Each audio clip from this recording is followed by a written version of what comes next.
God sees the truth but waits part 2 நம்ம இப்போவும் பார்ப்போம். ஏற்கனவே பார்ட் 1ல் first half of the story கொடுத்துருக்குறேன். அது உங்களுக்கு டிஸ்கிரிப்ஷன் பாக்ஸில் லிங்க் கொடுக்குறேன், பார்க்காதவங்க போய் பார்த்துக்கோங்க. இப்போது இதை கவனிப்போம். ஃபஸ்ட் பார்ட்டில் அக்ஷயானோ எப்படி பனிஷ்மெண்ட் வாங்கினா, அவனோட ஒய்ஃப் எப்படி அவங்கள சஸ்பெக்ட் பண்ணாங்க, அதனால் எப்படி எனக்கு நம்ம எல்லாமே கடவுள் தான் அப்படின்னு சொன்னார் அப்படிங்கிறத நம்ம பார்த்தோம். செகண்ட் பார்ட்டில் என்ன நடக்குது அப்படிங்கிறத நம்ம பார்ப்போம். அக்ஷயானோ அவங்க ஒய்ஃப் சஸ்பெக்ட் பண்ணதுனால பெட்டிஷன்ஸ் எதுவுமே போடுறதெல்லாம் விட்டுட்டாரு அப்படிங்கிறத நம்ம பார்த்தோம். ஸோ இப்போ அக்ஷயானோ வந்து சிபேரியாவுக்கு எடுத்துகிட்டு போகிறாங்க.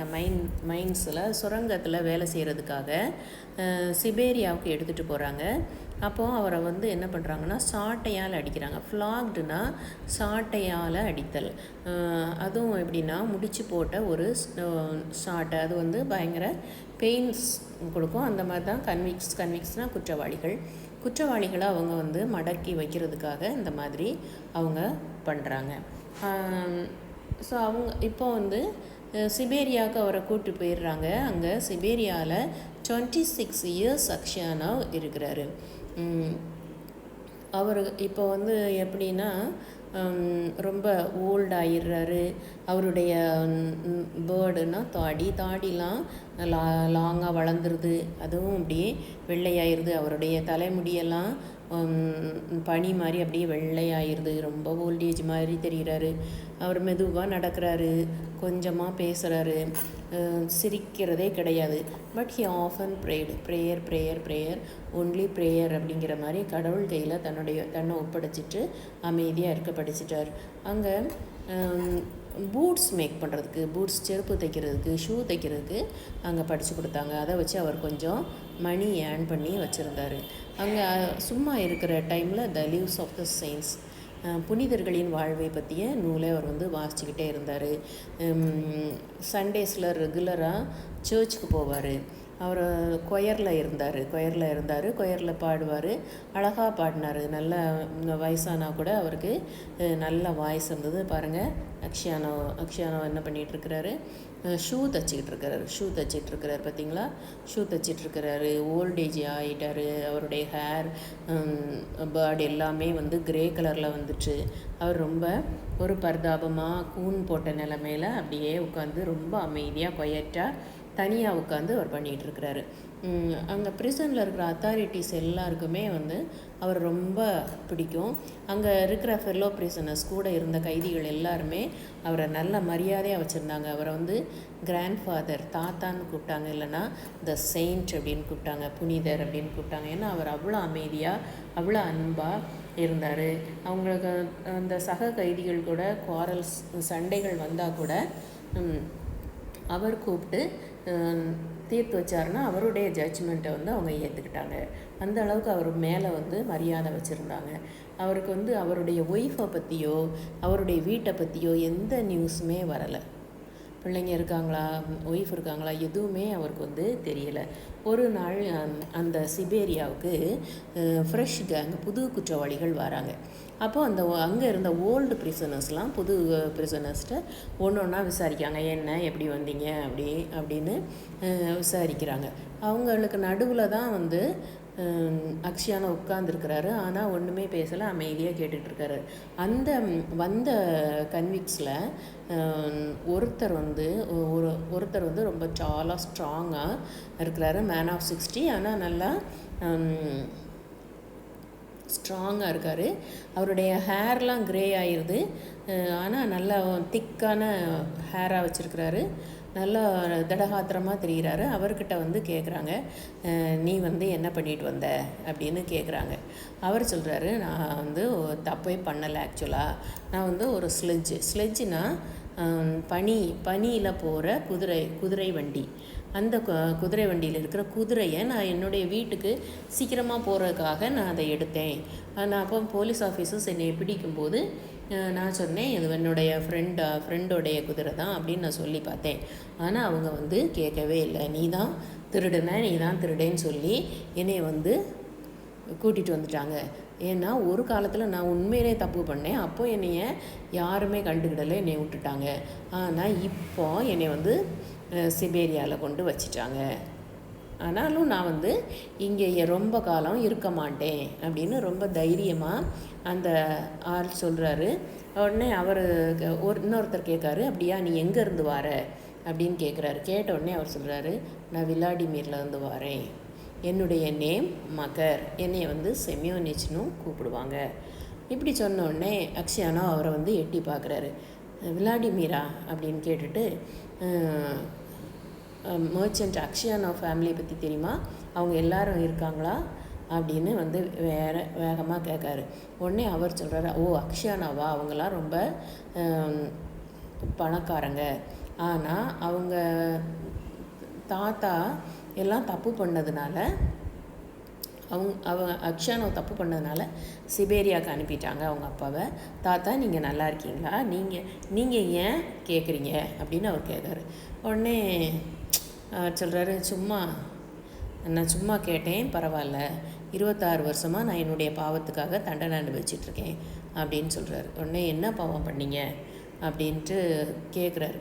அவர் எதுவுமே சொல்லலை. ஆனால் பக்கத்தில் இருந்த மற்ற ஃபெல்லோ ப்ரிசனர்ஸ் இருக்காங்களே, அவங்க சொல்கிறாங்க, அக்ஷயானா வந்து சிபேரியாவுக்கு வந்ததுக்கு எதுவுமே வந்து தப்பே செய்யலை. அவர் வந்து ஒரு மர்ச்சண்ட்டை கொன்னதாகவும் அந்த நைஃப் அவருடைய பேக்கில் இருந்ததாகவும் அன்ஜஸ்ட்லி கண்டெம்ட், நியாயமே இல்லாமல் அவரை குறை சொல்லி இங்கே கூப்பிட்டு வந்துட்டாங்க அப்படின்னு சொல்கிறார். அப்போ மகர் செமியோனிச் அதை கேட்டப்போ சிரிக்கிறார். அவர் காலில் தட்டிக்கிட்டு சிரிக்கிறார். உடனே எதுக்கு சிரிக்கிறீங்க அப்படின்னே, இல்லை என்னெல்லாமோ நடக்குது, எல்லாமே ஆச்சரியமாக இருக்குது சிறுவர்களே அப்படின்னு சொல்கிறார். லேட்ஸ்னால் சிறுவர்களே அப்படின்னு சொல்லிட்டு அவர் சிரிக்கிறார். உடனே அப்புறம் அந்த செமியோனியன் சொல்கிறாரு, ஒருவேளை சரி நீங்கள் வந்து ஒருவேளை கொலையே பண்ணாட்டாலும் எப்படி உங்கள் பேக்கில் வந்து அந்த பிளட்ஸ்டெயின் நைஃப் இருந்திருக்கும் அப்படின்னு கேட்குறாரு. கேட்ட உடனேயே அக்ஷயானாவுக்கு தெரிஞ்சிருச்சு. ஸோ பிளட்ஸ்டெயின் நைஃபு பேக்கில் இருந்த விஷயம்லாம் எப்படி தெரியும் அவனுக்கு, அவன் போட்டதுனால தான் அவனுக்கு தெரியுது அப்படின்னு சொல்லிட்டு அமைதியாக இவர் என்ன பண்ணுறாரு, பேசாமல் எழும்பி அந்த இடத்த விட்டு போயிடுறாரு. அவருக்கு அன்றைக்கி நைட்டு வந்து தூக்கமே வரல, ரொம்ப கஷ்டமாக இருக்குது அவருக்கு. அன்றைக்கி நைட்டு எல்லாமே ஞாபகம் வருது.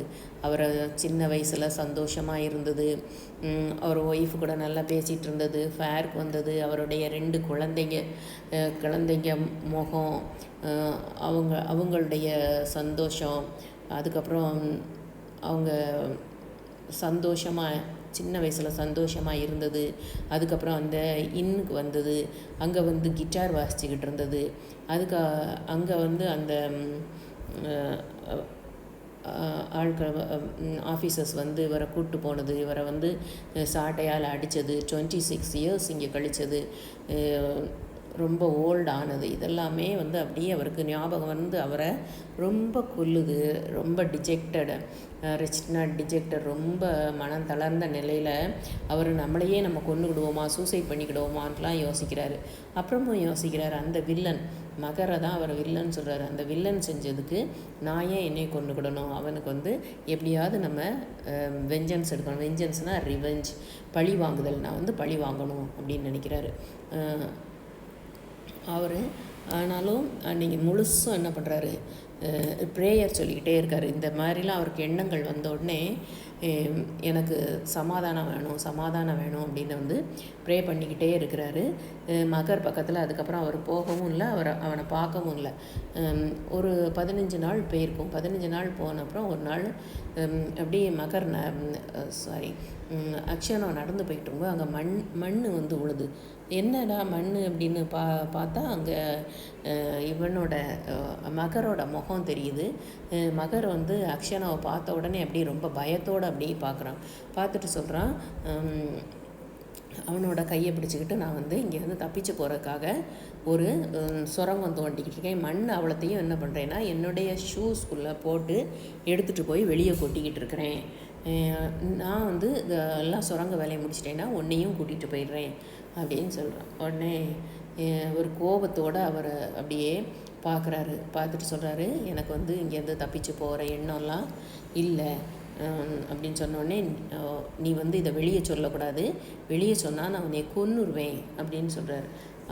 இவர் சொல்கிறாரு, நான் வெளியே சொல்வேனா சொல்ல மாட்டேனான்னு எனக்கு தெரியாது, கடவுள் அப்போ என்ன செய்ய சொல்கிறாரோ அதை தான் நான் செய்வேன் அப்படின்னு சொல்லிடுறாரு. மறுநாள் இவங்க வந்து மண்ணை கொண்டு கொட்டும் பொழுது சோல்ஜர்ஸ் வந்து அதை நோட் பண்ணிடுறாங்க. உடனே ஒரு என்கொயரி வைக்கிறாங்க.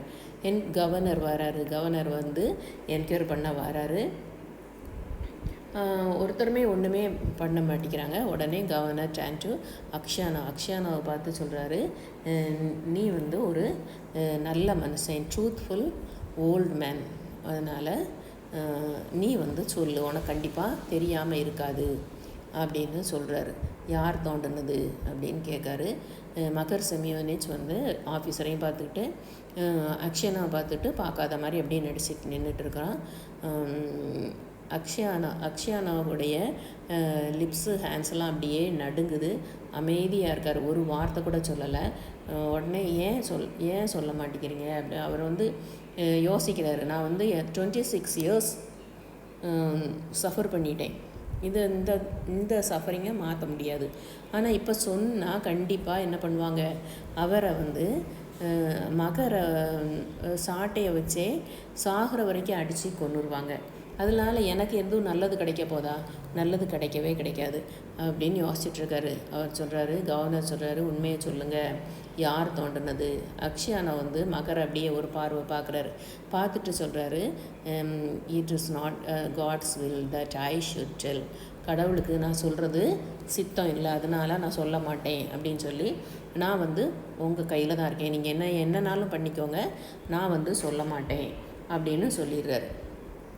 அன்னைக்கு நைட்டு அக்ஷயானாவை படுத்திருக்கும்போது பக்கத்தில் ஒரு உருவம் தெரியுது. அது யாருன்னா மகர் வந்து அவரை பார்த்தோன்னே, எதுக்கு நீ இப்போ இங்கே ஏன் வந்த, நீ ஓடிடு, இங்கேருந்து போயிரு, இல்லைன்னா நான் காடை கூப்பிட்டு சொல்லிடுவேன், நீ போயிருந்த இடத்த காலி பண்ணு அப்படின்னு சொல்கிறாரு. ஆனால் மகர் வந்து போகல.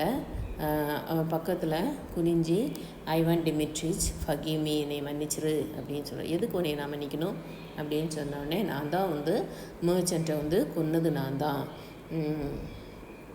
அந்த நேரத்தில் ஒரு சத்தம் எனக்கு வெளியே கேட்டுச்சு. வெளியே கேட்ட உடனே I hid the knife in your பேக்கில் நைஃபை ஒழிச்சு வச்சுட்டு விண்டோ வழியாக எஸ்கேப் ஆகி போயிட்டேன் அப்படின்னு சொல்கிறார். உடனே அக்ஷயானோ அமைதியாக இருக்கிறாரு. அமைதியாக இருக்கார், ஒன்றுமே சொல்லலை. என்ன சொல்கிறதுக்கு இருக்குது இதில்? உடனே திருப்பியும் அவர் என்ன சொல்கிறாரு, மகர் என்னைய மன்னிச்சிரு, ஐவன் டிமிட்ரிச் ஃபர்கிவ் மீன்னு சொல்கிறாரு. உடனே இவர் சொல்கிறாரு, கடவுள் தான் உன்னை மன்னிக்கணும், நான் வந்து கொலை பண்ணலை, ஆனால் கொலை பண்ணிட்டேன் அப்படின்னு சொல்லி ஃபேமிலியை விட்டு வந்துட்டேன். இப்போ போய் நீ சொன்னாலும் எனக்கு ஒரு புண்ணியம் இல்லை. நான் வந்து 26 இயர்ஸாக நான் வந்து என்ன பண்ணிட்டேன், சஃபர் பண்ணியாச்சு. ஒய்ஃப் வந்து இறந்தாச்சு. சில்ட்ரன் சில்ட்ரன்லாம் மறந்துட்டாங்க. இனிமேல் எனக்கு என்ன இருக்குது, எனக்கு போகிறதுக்கும் இடம் இல்லை அப்படின்னு சொல்கிறாரு. ஆனால் மகர் வந்து எழும்பவே இல்லை. என்னை மன்னிச்சிரு, கர்த்தருக்காகவாது கிறிஸ்துவுக்காகவாது என்னை மன்னிச்சிரு அப்படின்னு சொல்கிறாரு. சொன்ன உடனே அக்ஷயானாவ் திருப்பியும் அழுறாரு. ரொம்ப காலத்துக்கு அப்புறம் அந்த ஒய்ஃபுக்கிட்ட அழுதுறதுக்கப்புறம் இப்போவும் திருப்பி அழுதுட்டு சொல்கிறாரு, கடவுள் உன்னைய மன்னிப்பார். ஒருவேளை நான் உன்னைய விட 100 மடங்கு கெட்டவனாக இருந்திருக்கலாம், அதனால தான் நான் இவ்வளவு காலம் நான் இங்கே வந்து கழிச்சிட்டேன். எனக்கு என்னுடைய லைஃபே எல்லாமே முடிஞ்சு போச்சு, நான் வந்து ரொம்ப சஃபர் பண்ணிட்டேன் அப்படின்னு சொல்கிறான். ஆனால் ஒன்றுமே சொல்ல மாட்டேன்னு சொல்கிறான். ஆனால் மகர் என்ன பண்ணுறான், ஆஃபீஸர்ஸ்கிட்ட போய் கன்ஃபஸ்ட் ஹிஸ் கில்ட், அவனுடைய குற்றத்தை ஒப்புத்துக்கிடுறான். அந்த அக்ஷயானாவை குற்றம் செய்யாதவன் அப்படிங்கிறத அவர் நிரூபித்தா கூட, அந்த ஆர்டர் வந்து விடுவிக்க சொல்லி ஆர்டர் வாரதுக்குள்ளே அக்ஷயானாவ் இறந்தவராக காணப்படுகிறார். அவர் வந்து உண்மையானவர், தப்பு செய்யலை அப்படிங்கிறது தெரியணும் அப்படிங்கிறதுக்காக இவ்வளவு காலம் 26 இயர்ஸ் அவர் வந்து வெயிட் பண்ணார். ஏன்னா அவருடைய ஒய்ஃபும் டவுட் பண்ண உடனே அவர் என்ன சொன்னார், கடவுள் தான் இனிமேல் என்னையும் நம்பணும், கடவுள் தான் எனக்கு இந்த உண்மையை வெளிக்கொண்டு வரணும் அப்படின்னு சொல்லி கடவுள் ஒரு நாள் கொண்டு வருவார் அப்படின்னு அவர் வெயிட் பண்ணினார். ஆனால் ரொம்ப லேட்டாக வந்துடுச்சு. 26 இயர்ஸ் கழித்து அவர் இறக்குறதுக்கு முன்னால் அவர் குற்றமற்றவர் என்று நிரூபிக்கப்பட்டு அவர் இறந்தார். அதுதான் God sees the truth but waits அப்படிங்கிறது. இதோட முடிஞ்சது. நம்ம நெக்ஸ்ட் பார்ட்டில் இதுக்குரிய பேராகிராஃபை பார்ப்போம். ஃபஸ்ட்டு பார்ட் பார்ட் 1 அப்படின்னு போட்டிருக்கேன். அது டிஸ்கிரிப்ஷன் லிங்கில் கொடுப்பேன். தேவையானவங்க அதை போய் பார்த்துக்கோங்க. ஓகே.